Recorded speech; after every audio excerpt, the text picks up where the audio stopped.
del Perú, ¿no?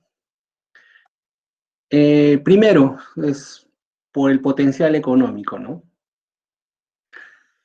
El sur del Perú, en particular, el área donde nos concentramos fue la zona límite de Cusco, Puno y Arequipa. Entonces, entre la zona de Ocubiri hasta la parte de Caylloma. Se desarrolla minería grande, sí, la que está ligado a los pórfidos de cobre, más que todo, en Antapacay, Tintaya, etcétera. Pero nosotros íbamos hacia un poquito más arriba, hacia ver la parte de los depósitos epitermales, polimetálicos que existían en esa zona, que a pesar de que no son de gran volumen, son pequeños, pero rinden. Un ejemplo es, aquí pueden ver, es el distrito, la provincia de Lampa, ¿no? Que no tiene un gran yacimiento, si podemos llamar así, no tiene un Pitaya, no tiene un Cerro Verde, pero aún así, contando las pequeñas minas, los denuncios que tienen, reciben un canon minero de aproximadamente 1 millón de soles.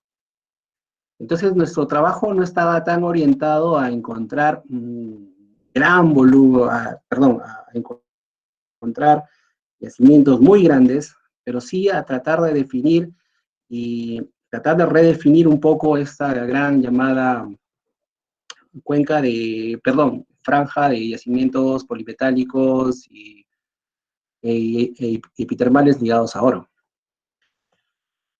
Segundo, es el gran potencial geológico, ¿no? Este es un mapa ya actualizado de Ingemet, ese es de la página del GeoCadMin, lo pueden revisar todos ustedes en la página web del GeoCadMin, ponen en el Google GeoCadMin, les va a redirigir a la página, y donde en los últimos años se habían trabajado algunas cosas, algunas formaciones, algunas unidades de manera escasa, aparte de los estudios dirigidos más que nada a encontrar yacimientos de pórfidos, no se había encontrado nada. No se había publicado mucho en ese sector. Y como pueden ver ahí, en la imagen, estructuralmente no había mucho registrado. Entonces eso te motiva a empezar a escarbar un poco, ¿no? Y como ya había comentado, es uno de los grandes problemas que siempre se atribuyen a Ingemet es por qué los cuadrángulos no empalman entre uno y otro, especialmente si son casi del mismo autor, ¿no? Como pueden ver este mapa entre Yauri, de la hoja de Yauri, que está en la parte superior, y la hoja del cuadrángulo de Condoroma, que está en la parte inferior. A pesar de que lo hizo el mismo autor, o sea, no empalmaban, tenían diferencias, pero sobre todo era la gran diferencia entre un levantamiento y el otro, ¿no? Y también la parte metodológica. Otro era la estratigrafía. No estaba bien definida la parte estratigráfica, especialmente en la parte volcánica, ¿no? O si bien está marcado ahí, por ejemplo, en amarillo el grupo Takasa, que inicialmente se le asignaba al Mioceno, estudios posteriores empiezan a llamarlo Takasa más joven, Takasa más viejo, por ejemplo, el trabajo de Klink, o como los trabajos de Clark con bastantes dataciones, lo empiezan a subdividir en bastantes unidades, ¿no? Formación Cerro Hermoso, Piruani, Yapoco, etc. Entonces, la idea primigenia del grupo era cómo reconocer realmente qué es un Takasa cómo diferenciarlo de un palca, de un sillapaca, un barroso, dado que no había límites en edades muy claros y tampoco algunas características. Otro era la diversidad de los nombres. Realmente la cantidad de nombres, de formaciones y de unidades que existe y existía entre la zona de Cailloma y de Lampa a ratos es abrumador. Dependía bastante de cada autor o de cada boletín el generar nuevas unidades, y no necesariamente las correlacionaban unas con otras, ¿no? A veces entraba en un cuadrángulo, era la toba Casanuma, y en la otra salía siendo la toba Palca, por ejemplo, ¿no? Entonces, era una manera de tratar de uniformizar para entender la evolución geológica de la zona. Y otro era la parte litológica. A la derecha, en la imagen de la derecha, perdón, de la izquierda, ustedes van a ver un afloramiento de tobas. En este caso son originalmente cartografiadas como las tobas Cayali, ¿no? Que supuestamente eran del Mioceno medio, perdón, del Mioceno superior. Cuando mucho después hicieron las dataciones, era del Mioceno inferior. Pero si nosotros agarramos esa toba y la comparamos con una toba que estaba a 100 kilómetros más allá, litológicamente eran lo mismo. Pero, ¿cómo corresponder o cómo identificar si realmente eran de la misma unidad? Entonces, preguntas de investigación como esas, simples a veces, que nos podemos hacer, es cómo correlacionar entre una u otra unidad, era lo que nos estaban motivando. Y otro es la geología estructural. Creo que es una de las cosas que más nos motivó a realizar todo esto que les voy a comentar. Era el falso paradigma que muchos todavía tienen, que es bien difícil ver las fallas en los volcánicos, u otros dicen los volcánicos no tienen fallas, o no se ve la falla, o no está la falla, o a las rocas volcánicas no les afectan las fallas, bla, bla, bla. Entonces, es un poco difícil reconocerlo, realmente es entrenar al ojo, como todo geólogo, es mirar, mirar, mirar, describir y mirar. Así que poco a poco empezamos a trabajar y a reconocer todas las unidades posibles, pero nos valimos del marco teórico, o sea, de qué teoría nos agarramos, ¿no?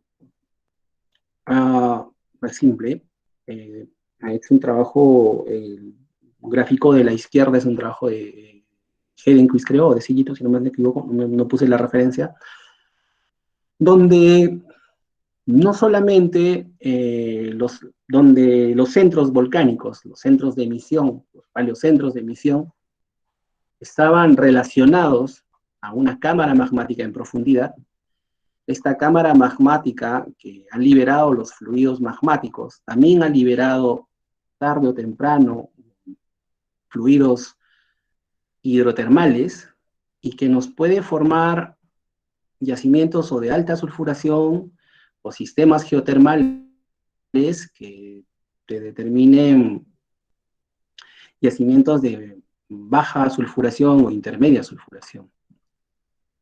A la derecha pueden ver un cuadro de Richards de hace un par de años, ¿no? Donde aparte del modelo, ¿no?, de cómo se desarrolla un sistema magmático termal, hay una botita. Entonces, los mega terremotos o los movimientos estructurales están bien asociados a la formación de los yacimientos magmáticos hidrotermales, ¿no? Es decir, si hacemos como una especie de una mesa, tienes que tener tanto la litología como la parte estructural, como la parte hidrotermal. O sea, van los tres unidos y entonces son muy presentes a la hora que uno tiene que empezar a cartografiar. Cuando empezamos a cartografiar, esto estuvo bien, bien, bien tatuado en nuestra formación, porque tuvimos que formar un grupo eh, que empiece a reconocer un poco más, no solo las cosas de alteración, mineralización o la litología, sino que tratar de ver un poco más allá cuál era la relación con la parte estructural, ¿no? Siendo así, empezamos a trabajar siempre relacionando tanto el vulcanismo como las zonas de mineralización, porque trabajamos para el Servicio Geológico del Perú y una de nuestras misiones es ampliar el conocimiento metalogenético de la zona, ¿no? Entonces, lo primero que hicimos fue reconocer un cartografiado geológico, ¿no? Realizar un cartografiado geológico más orientado a partes, a parte volcánica y volcánica sedimentaria. Lo primero fue identificar un reconocimiento litológico, ver bien cómo podíamos describir. Segunda, identificar facies en base a ese reconocimiento litológico y en base a las facies, eh, ver los paleocentros de emisión, ¿no? Las zonas de donde habían salido estos flujos de emisión, perdón, todos estos flujos, y los cuales a la larga empezaron a crear estos ambientes favorables para el emplazamiento de fluidos hidrotermales, ¿no? Eh, en la imagen de la derecha, de la izquierda, perdón, ustedes pueden ver cómo más o menos cartografiamos. Era un cartografiado a mano, eh, martillo, lupa, brújula. Regresamos como decimos, back to the basics, ¿no? Y las zonas achuradas era la zona donde realmente había alteración. Y pudimos empezar a tratar de trazar también las fallas que veíamos ahí y otros accidentes, ¿no? Entonces, ¿cómo implementamos la metodología de trabajo para la descripción de rocas volcánicas? Nos tomamos como libro base, si podemos llamar así, el Volcanic Facies de McPhee, de Jocelyn McPhee, donde veíamos básicamente cuatro áreas, ¿no? El tamaño de grano de la roca, los componentes, si había cristales, si había pomes o eran fiames, y si había líticos, cuánta porción había, también si había matriz, no había matriz, etcétera. Si había cemento, también. Y tres, la organización, si estaban organizados, si estaban masivos, si estaban gradados. Y por último, qué tan alterados estaban y dónde se concentraba la alteración. Si la alteración estaba más en los clastos o la alteración estaba más concentrada en la matriz. Todo eso, todas estas características las consideramos unas facies, ¿no? En realidad, las facies son el conjunto de características de una roca. Entonces, uno puede tener litofacies, quimiofacies, eh, a ver, ¿qué más? Todas las características que puedas tener, ¿no? Por ejemplo, esta roca que ven ahí, con bloques grandes, donde los bloques y la matriz que los sostienen tienen de la misma composición. Los bloques, algunos son subredondeados, otros son subangulosos en su mayoría, están casi en contacto, y eso nosotros le llamamos un depósito de bloques y cenizas, un block and ash. Y este depósito nos indicaba que estábamos próximos a un centro eruptivo, entonces teníamos que concentrarnos un poco más en encontrar el domo y visualizar y cartografiarlo de una mejor manera para ver el paleocentro de emisión en 3D. Si por el contrario teníamos un depósitos de grano fino, con uno que otro fiames o la pili para accesionario por ahí, podíamos hablar, por ejemplo, de un depósito de caída, ¿no? Y tratábamos de observar el tamaño de grano, ya que el tamaño disminuye cuanto más lejos nos encontramos del centro de emisión. Entonces, características como esa nos ayudaban a delimitar gráficamente y arealmente el vulcanismo, ¿no? Y una de los primeros, no inconvenientes, sino que hasta ahora siguen un poco con los vulcanólogos actuales, es cuando hablamos de eventos, ¿no? Para un vulcanólogo actual, cada emisión de ceniza es un evento, pero si nosotros empezamos a cartografiar de esa manera, a una escala 1 al 100.000 o a una escala 1 al 50.000, solo se van a ver puras líneas pequeñas, no se va a ver generalmente la organización espacial de los depósitos.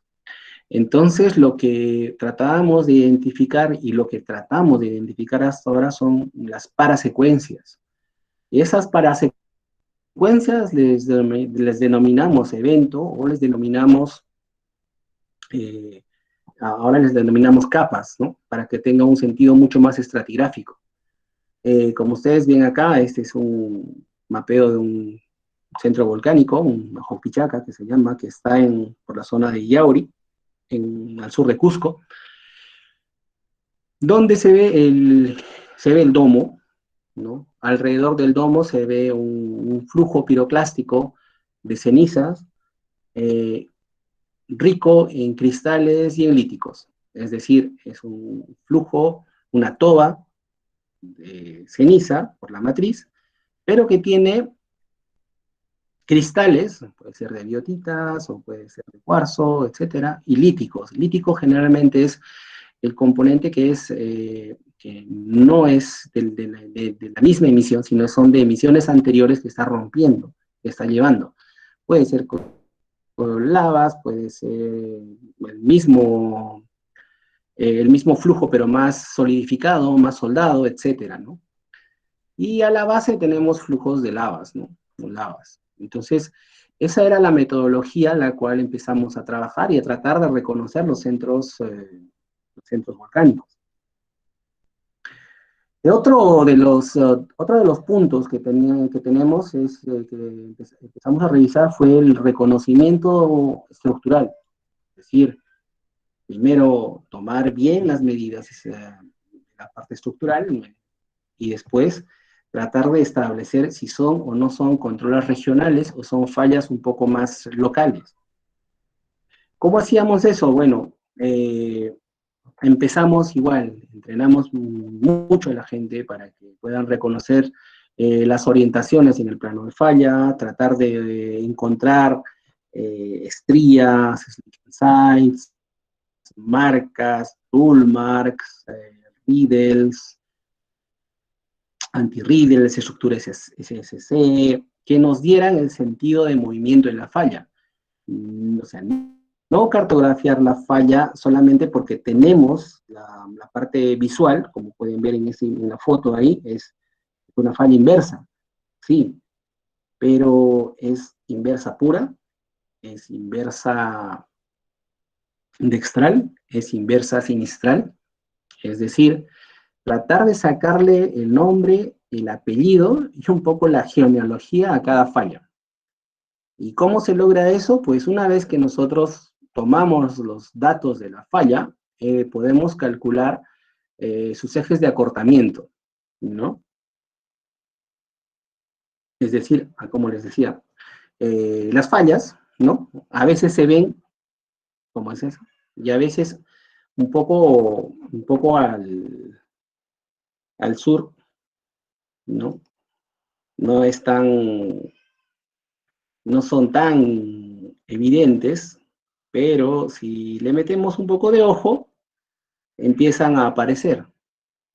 Casualmente, como estoy poniendo ahí con color rojo, ¿no? Casualmente las fallas que son más difíciles de ver, son las que te dan, anecdóticamente son las que te dan las mejores medidas, ¿no?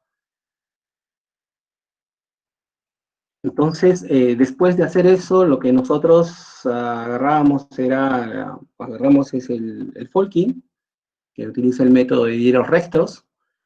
Lo utilizábamos solamente para el Cenozoico medio superior, debido a que si utilizas microtectónica para series más antiguas, puedes estar midiendo cualquier cosa. No necesariamente estás midiendo el evento de formación, y peor aún, no tienes un control exacto de qué estás midiendo y cómo lo estás midiendo. Si es que ha habido rotación, si es que no ha habido rotación. Pues si estábamos midiendo, por ejemplo, en rocas del Cretácico o en rocas de hace, qué sé yo, 32, 40 millones de años, tomábamos las medidas con pinzas, porque en esa época había muchas rotaciones, eh, como les digo una vez más, o sea, los corredores principales han tenido muchos movimientos y no necesariamente la estría que te estás midiendo te va a dar la cinemática del momento que tú quieres medir, del cual estás asociando. Entonces, es un trabajo que hay que tomar con muchas pinzas, ¿no? Eh, Nosotros utilizamos el método de diestros rectos en realidad, también porque era mucho más fácil medirlo. El método es fácil de revisar, publicaciones de Allmendinger que ustedes los pueden buscar en internet, o si no, me pueden enviar un correo, yo les paso algo de bibliografía, y en el cual tú determinas los ejes de deformación, que pueden ser asumidos a los ejes a un, perdón, no estás midiendo el estrés, estábamos midiendo el strain, que lo asociamos a que fuera el estrés, ¿no? Es una discusión un poquito más difícil, pero por el momento hagámonos de la idea que estábamos midiendo los paleoestreses, ¿no? Eso era nuestro marco teórico, con lo que teníamos que lidiar y la forma como lo veníamos desarrollando. Entonces nos enfocamos en dos grandes resultados, ¿no? Ver primero la relación estratigrafía y vulcanismo, y el segundo en controles estructurales, en ver y delimitar los controles estructurales. Lo referente a la parte de estratigrafía y vulcanismo, conforme íbamos levantando, íbamos encontrando las unidades, empezamos a ver una repetición y una selectividad y ciertas propiedades dependiendo de qué unidad magmática era. Entonces empezamos a ver algo de límites. En este caso estábamos hablando de límites magmáticos o periodos de emisión magmática, ¿no? Y en este trabajo lo pueden revisar, ahí está la referencia. Esto en base a los trabajos de Clark y de Mamani, que empezaron a hablar de arcos magmáticos, pudimos hablar un poco en ese contexto. No necesariamente es el mismo contexto, pero sí es un contexto similar, donde teníamos a la base el grupo Takasa, lo mencionábamos como grupo, pero individualmente empezamos a determinar, algunas veces cuando se veía el centro volcánico como centro volcánico, y en otros sectores solamente como secuencias volcánicas. Secuencia volcánica porque no teníamos un control de dónde había venido, ¿no? Entre 24 y 18 millones, el periodo Palca, igual con algunos centros de emisión o paleocentros de emisión típicos. El periodo volcánico Sillapaca, de 16 a 10 millones de años, de 10 a 3 millones de años el periodo Barroso inferior, y de 3 a 1 millón de años el Barroso superior. Y de 1 millón de años para arriba, el periodo Ampato. Pero muchas veces lo que no teníamos, cuando no teníamos edades, cuando, por ejemplo, este centro volcánico que estoy marcando aquí, es el Jalcarane, no teníamos edades, empezamos a sacar muestras, ¿no? Preferiblemente lavas. Entonces, cuando empezamos a revisar la geoquímica, en este caso era la distribución de las tierras raras, y revisando por unidades, veíamos ciertos patrones en algunos eventos, ¿no? Entonces, cuando nosotros no disponíamos edades, la forma como podíamos identificar algunas secuencias volcánicas o algunos centros volcánicos, no solo por la posición estratigráfica, también era viendo en tierras raras cómo iba su curva, ¿no? Porque evento, cada evento tiene su huella dactilar, podemos llamar así, ¿no? Entonces, eso nos permitió un poco más, afinar un poco más la estratigrafía de la zona y realmente afirmar que había periodos volcánicos en los cuales podíamos agrupar y simplificar más la estratigrafía del Cenozoico. Entonces, del millón de nombres que a veces teníamos, o los muchos nombres que teníamos, nosotros simplemente empezamos a considerar como grupos, un grupo Takasa, un grupo Palca, independientemente de la zona en donde estemos. Es decir, si estábamos en la cordillera occidental o en el límite de la cordillera altiplano, el nombre nos daba la estratigrafía y también nos estaba relacionando ya en la época magmática y nos daba periodos máximos y mínimos para poder referirnos al centro volcánico, ¿no? Entonces, con el tiempo fue un poco más fácil revisarlo. Y comparando un poco los mapas que empezamos a desarrollar, fue también ver que las unidades, tanto del Oligoceno como del Mioceno basal, como del Mioceno medio y el Mioplioceno, se agrupaban en ciertos sectores. Y es cierto, esos ciertos sectores y nos empezaban a evidenciar un poco la migración del arco magmático, ¿no? El segundo resultado fue orientado a los controles estructurales. Como ya les comentaba, en esa época era un poco más difícil y dependíamos mucho del apoyo del compañero. Pueden ver en la figura de la izquierda inferior, ¿no? A veces para hacer una medida había que hacer un poco de magia, porque tenías que sostenerlo al compañero y mientras vaya midiendo, tú ibas anotando la lectura. Esto nos permitió ver en la imagen de la mano que había algunos patrones que se repetían, ¿no? Con algunas medidas, ¿no? Esas medidas afectaban a ciertas rocas.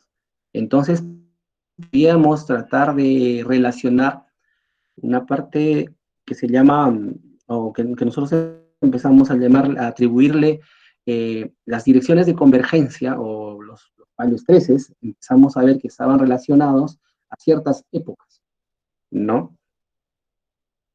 Y también, como estábamos relacionando las estructuras y empezábamos a correlacionarnos un poco más regionalmente, nos permitieron empezar a encontrar grandes sistemas de fallas, que originalmente estaban reconocidas solamente en parte, o en algún pequeño segmento, pero no había una relación de unas con otras, ¿no? Como por ejemplo el sistema de fallas Condroma-Cailoma, que ya se empezaba a hablar, el sistema Cutepilinco, que lo empezamos a encontrar, o la prolongación noroeste-suroeste del sistema de fallas Yauri, y de cómo jugaba este sistema con fallas antiguas como la falla Lagunillas, por ejemplo. Así encontramos 6 grandes corredores estructurales de rumbo noroeste-sureste, que era la dirección principal, o de las estructuras principales, para el sistema Lange-Yaviri, el sistema Tinahani, el sistema Cutepilinco, Okubiri-Yauri, el sistema Lagunillas y el sistema Condoroma-Cailloma, que fue el que más trabajo nos dio. Pero como las estructuras solas en superficie tienes que tratar de ver cómo se prolongan en profundidad, por suerte teníamos una señal, un levantamiento geofísico que tiene el INGEMET, que también es de libre disponibilidad del GeoCadMIN, lo pueden revisar ustedes. Y en base a un filtro, en este caso la señal analítica, pudimos ver que los sistemas de fallas que nosotros estábamos cartografiando, ciertamente, sí se podían correlacionar en profundidad, ¿no? Entonces eso nos daba así como la validez de que íbamos por buen camino, y los sistemas que estábamos reconociendo no eran parte de una alucinación, como alguna vez alguien nos hizo escuchar por ahí, sino que tenía cierta lógica de cómo empezaras a reconocer las fracturas, las fallas, caracterizarlo con Riedel y cómo funcionaban en un ambiente general, ¿no? Y todo eso nos trajo, bueno, a manera de conclusión, ¿no? Pudimos definir 7 eventos, ¿no? 7 eventos de deformación, 7 eventos de emplazamientos. El primero, un evento que le llamamos en este caso antiguo, porque estaba de 29, 24 millones de años, ¿no?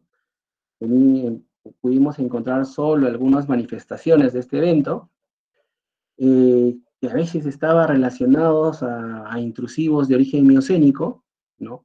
O un segundo evento entre 22 y 24 millones de años, estoy hablando de eventos estructurales, ¿no? Ya calibrados tanto con edades como con litologías, ¿no? Entonces los eventos antiguos, por ejemplo, estaban relacionados sí a rocas oligocénicas, oligoceno medio, inferior a veces, oligoceno inferior, ¿no? Donde podíamos tener brechas, fracturas asociadas a fallas, pero su paleoestrés, la dirección de paleoestrés que pues nosotros encontramos era casi este-oeste. Y estaba así asociado a estructuras de rumbo norte 140 y algunas estructuras pequeñas de rocas norte-sur, perdón, de estructuras de rumbo norte-sur, pero que solamente afectaban a rocas antiguas. Este evento no se veía en rocas más jóvenes, ¿no? En rocas, por ejemplo, como la formación Anta o los volcánicos Pichu, ¿no? En otros sectores asociados a estas rocas de eocenas y oligocenas basales, se tenía intrusivos, ¿no? Que te presentaban brechas, áreas de alteración, y que estaban relacionados siempre a este eje de compresión que te daba zonas de transpresión a veces, ¿no? Como este caso del proyecto Azulcunca, que está al límite de la hoja de Okubiri, ¿no? Superponiendo a ese evento y al límite de las rocas volcánicas, con las rocas miocenas sedimentarias, porque ¿qué es lo curioso del altiplano peruano o del límite altiplano cordillera occidental? Es que al lado de los volcanes había centros de deposición generalmente relacionados a cuencas de origen transgresivo, como la cuenca Condoroma, la cuenca Descanso, la cuenca que la mencioné hace poco, la cuenca Tinajani, ¿no? Entonces, en los bordes de esas cuencas y en sus miembros iniciales siempre había un evento de rumbo noreste-sureste, perdón, noreste-suroeste, que estaba asociado a cinemáticas sinistrales inversas. Estas estructuras, con esa cinemática y con ese rumbo, nos empezaron a dar de los sistemas de fallas que habían actuado para que se formen las cuencas sismologénicas, pero que también empiezan a crear las estructuras que pueden emplazar los centros de emisión del arco Palca o el sistema magmático Palca. Posteriormente, que se emplaza todo ese sistema volcánico, entre los 18 y 16 millones de años, hay una compresión, que es noreste-suroeste, una compresión norte 35, norte 45 más o menos. Es una compresión, transpresión, que deforma los yacimientos, pero que también ayuda a la circulación de los fluidos. Entonces, en muchos de los centros volcánicos asignados al centro volcánico Palca, encontramos circulación de fluidos, ¿no? Asociados a estructuras norte-sur y este-oeste, ¿no? Y que por generalidad eran el relleno de las vetas, era de texturas bandeadas, y en algunos sectores encontramos calcita lamelar, ¿no? Que nos daba evidencias de second boiling, por ejemplo. La mineralogía era típica de un epitermal de intermedia baja, galena, rodocrosita, cuarzo. Entonces, este evento es el evento mineralizante inferior, del Mioceno inferior. Pero estos yacimientos, estas brechas, estas vetas, siempre eran deformadas y cortadas por un eje de compresión norte 45, ¿no? Por un tensor norte 45, que te deformaba la roca y que las estructuras norte-sur volvían a actuar. Sin embargo, en rocas más jóvenes, entre 12, 14, 12 millones de años, se notaba otro evento, un evento este-oeste, un evento relacionado a cinemática sinistral, a movimientos en su mayoría transtensivos, ¿no? Que dieron como origen a la formación de yacimientos epitermales de alta sulfuración. Estos yacimientos están caracterizados por asociaciones de fluido ácido, donde tienes una alteración argílica muy fuerte, ¿no? Zonas de lixiviación fuertes, con depositación de bagisílica, reemplazamientos de alunita, alunita-pirita, etc., ¿no? Está asociado a estructuras norte-sur y este-oeste. Podríamos empezar a cartografiar y a manifestar, a cartografiar y a clasificar bien las estructuras de acuerdo a qué rocas cortaban y qué eventos mineralizantes podían albergar. Entonces, eso era como nuestro control para definir también la cinemática y los tensores, los estreses que podíamos definir. Y el último evento que se observaba era un eje de compresión este-noreste, oeste-suroeste, completo, que deformaba las cuencas y también deformaba un poco deformaba los yacimientos epitúltimos, ¿no? Y esto es un resumen de los eventos que hemos encontrado, de cómo empezamos a encontrar o cómo empezamos a desgranar un poco la estratigrafía volcánica y relacionarlo con la parte estructural, para que a modo de conclusión, ¿no? No solamente encontrar la parte volcánica y la parte estructural, sino también relacionarlo con la parte metalogenética y darles así una ayuda a los exploradores que tenían por ahí, que habían por ahí, que por ejemplo, entre 30 y 24 millones y asociados a los volcánicos Takast, se podían encontrar más yacimientos relacionados a sulfuración intermedia, entre asociados al Palca, podías encontrar yacimientos de baja sulfuración, sulfuración intermedia, un poco distintos a los de alta sulfuración. De hecho, había como una migración de la minerización que podíamos hablar en otro momento, en otra época. Y hacia la parte superior ya solamente existían yacimientos de alta sulfuración que estaban ligados más que nada a los volcánicos del grupo Sillapaca. Es de esta manera que podíamos nosotros no solamente ver cómo evolucionaba la parte volcánica, sino también la parte metalogenética. Futuro, porque este proyecto, eh, todo este trabajo hace 3 o 4 años quedó en stand-by. Este año empezamos a retomarlo desde el año pasado, cartografiando las hojas que faltaban, básicamente con la misma metodología y tratando de tapar los huecos que habíamos dejado.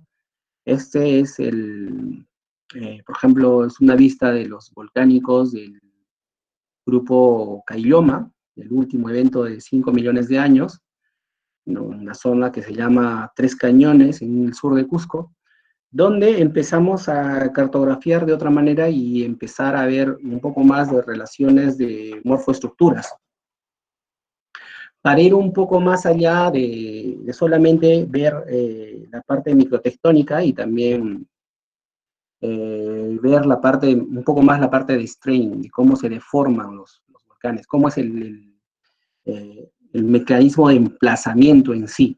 Ya no solamente la migración, perdón, el control estructural relacionado a la parte epitermal, sino más al control estructural per se, ¿no?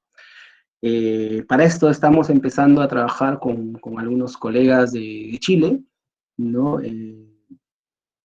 Con la formación de algunos tesistas, que espero que a futuro demos muchas más luces sobre qué es lo que está pasando o qué es lo que pasó, cómo se formó, porque del Perú aún hay mucho que ver, aún hay mucho que conocer, por más que esté cartografiado, esto ya lo aprendí, siempre hay algo nuevo que ver cada vez que uno regresa. Quiero finalizar la charla, espero que no haya sido muy extensa y que no haya sido muy aburrida, no, para agradecer a este enorme grupo de gente con el cual tuve el placer de trabajar, a Cristina Cereceda, a Daniel Torres, a Luis Muñoz, Rigoberto Aguilar, Juan Martínez, Diego Sisquén, Luis Ayala, Luis Cova, Antonio Chacón, Max Paniagua, Roger Flores, que son de la camada antigua que estábamos trabajando y trabajamos bastante. Y los nuevos chicos con los que estoy trabajando, que es José Herrera, Anita Pari y Adrián Cahuata, estamos nuevamente regresando al sur y viendo qué más podemos conocer del sur del Perú. Gracias. Bueno, si hubiera preguntas. Gracias, ingeniero. La charla Muchas gracias, ingeniero Luis. Gracias, ingeniero. La charla ha sido muy provechosa. Si tuvieran preguntas, por favor, sería bueno que las pusieran en el chat.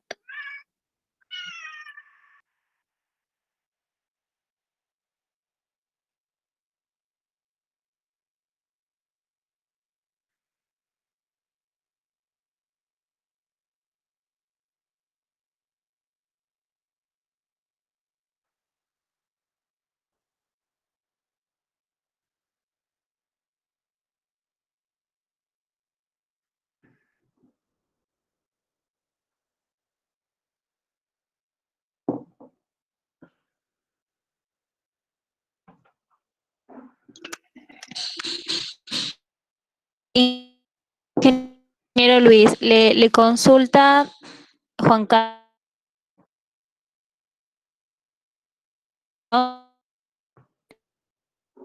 y pregunta.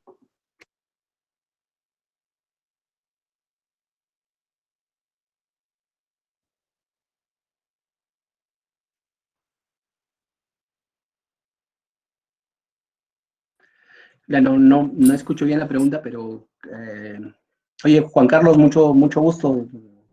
Me agrada que estés viendo, seguro por ahí has reconocido un par de fotos de Arasi.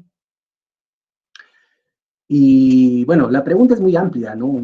La interpretación del grupo Sillapaca,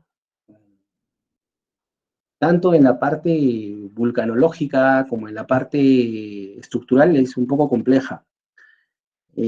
Porque en ciertos sectores el Sillapaca parece más fisural, ¿no?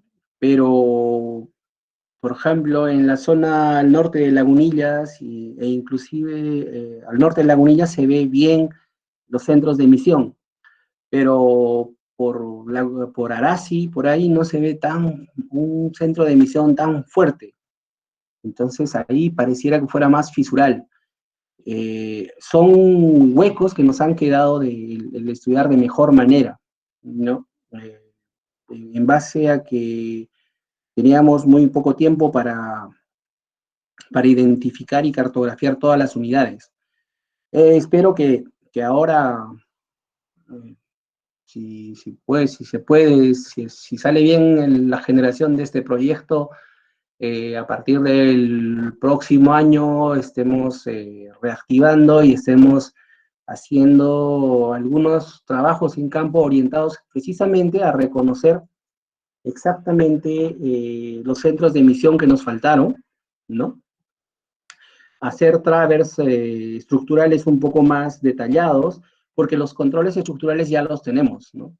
No lo tengo en esta presentación, pero en otra presentación que hice en la sociedad, no, para el ProExplo, por ejemplo, el Sillapaca está bien asociado al sistema Cutepilinco, ¿no?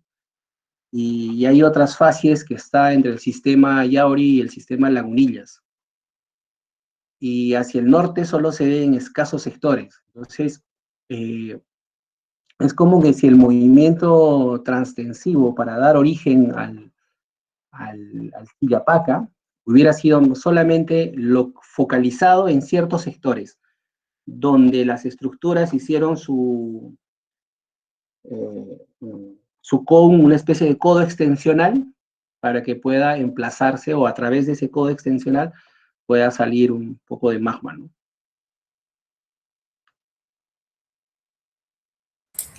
Luis, ¿me escuchas? Sí. Luis, Juan Carlos, mucho gusto, la verdad, nos vemos de tiempo, qué gusto verte. Luis, tengo esta pregunta porque, por mi experiencia explorando los epitermales en el sur, siempre me he topado con que la mineralización está entre el Barroso y el Tacasa, la mineralización asociada a epitermal diseminado. La última vez que nos encontramos por Puquio, igual, toda la zona de Puquio está en ese mismo flanco. Entonces, siempre yo le pongo interés o le pongo énfasis a esta zona, a la gradación entre el Barroso y lo que tenga o lo que le domine en el sector que estemos, ¿no? Es por eso mi pregunta, Luis. Gracias, Juan Carlos. Es cierto, en realidad es ese el límite, como podemos llamarlo así, es justamente a que eh, eh, los, la migración de fluidos hidrotermales es una vez que finaliza todo el evento, ¿no?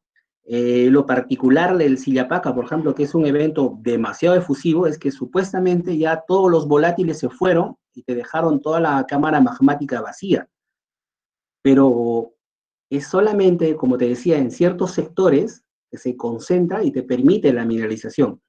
Entonces, ¿qué nos falta? Revisar mejor la parte estructural, ¿no? Y terminar de reconocer bien muchas unidades, porque ese límite Sillapaca-Barroso, a veces no está muy bien definido con las cartas de Ingemet, ¿no? A pesar de que ya hemos hecho bastante, falta aún afinar esa puntillada, ese tracito, que a ustedes, los exploradores, eran nuestro principal público. En realidad, muchas veces hemos conversado no solo contigo, sino con otras personas también, o sea, qué más podíamos, en qué manera podíamos mejorar nuestros mapas para que les sirva a ustedes y que se definan de mejor manera unos buenos controles de metalotextos y también controles estructurales que orienten mejor la exploración y puedan llegar a resultados mucho más rápido.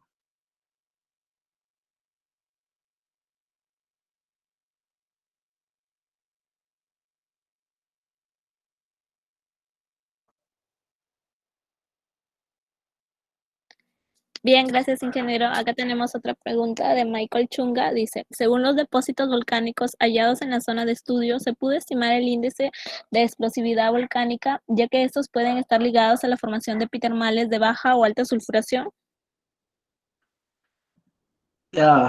Hola, Michael. No, nosotros no hicimos ese trabajo volumétrico, ¿no? Principalmente porque para hacer ese tipo de trabajo tenemos que tener bastantes dataciones, ¿no? Y nuestra cartografía tiene que estar mucho más fina. Ese es un paso más allá que podíamos haber dado. Como les expliqué en la metodología, ante la ausencia de, de dataciones radiométricas, ¿no? Había una escasez, de hecho todavía hay una escasez porque en Perú no hay dataciones y la escasez de presupuesto del servicio geológico es bastante fuerte. Entonces, tuvimos que recurrir a, por ejemplo, la geoquímica. Entonces, ahí pudimos avanzar un poco más, pero lo que tú sugieres, por ejemplo, nos hubiera encantado hacer eso, pero el presupuesto no nos dio, porque el área es demasiado grande, ¿no? Si nos hubiéramos concentrado tal vez los 4 o 5 años en un solo área, hubiéramos encontrado muchas más cosas. El modelo magmático hidrotermal de una zona hubiera estado muy completo, pero el área que teníamos que cartografiar no nos lo permitían. Gracias.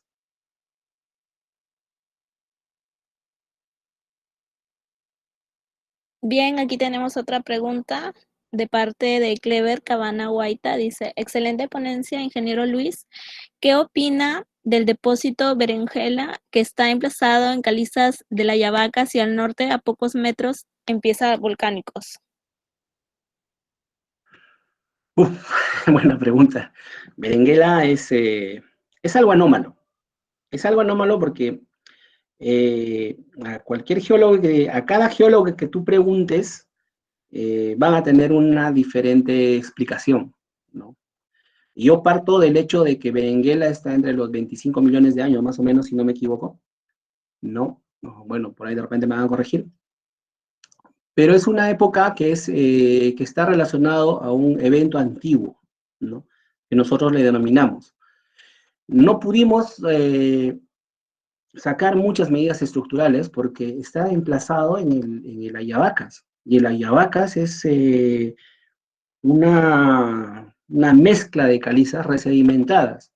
Entonces, si nosotros medimos, hacemos microtectónica en calizas resedimentadas, estamos midiendo cualquier cosa, no, no hubiéramos podido llegar a la verdad, ¿no?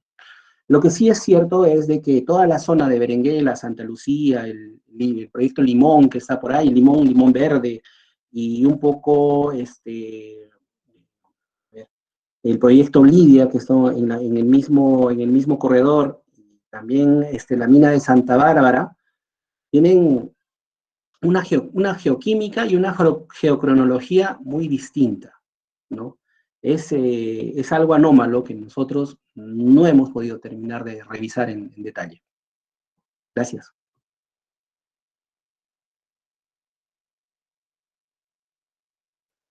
Bien, ingeniero Luis Serpa, a nombre del Círculo de Estudios de Ingeniería Geológica de la Universidad Nacional de Piura, invitados, acepten nuestro más sincero agradecimiento por el tiempo y el esfuerzo brindado para compartir sus experiencias, pues ha contribuido a la fase de crecimiento de los miembros de nuestro recinto universitario. Y un agradecimiento especial también a todos los asistentes por su participación e interés por seguir aprendiendo. Hasta la próxima. Espero que nos sigan siguiendo en nuestras redes sociales. Buenas noches. Gracias a ustedes. Gracias a todos. Chao.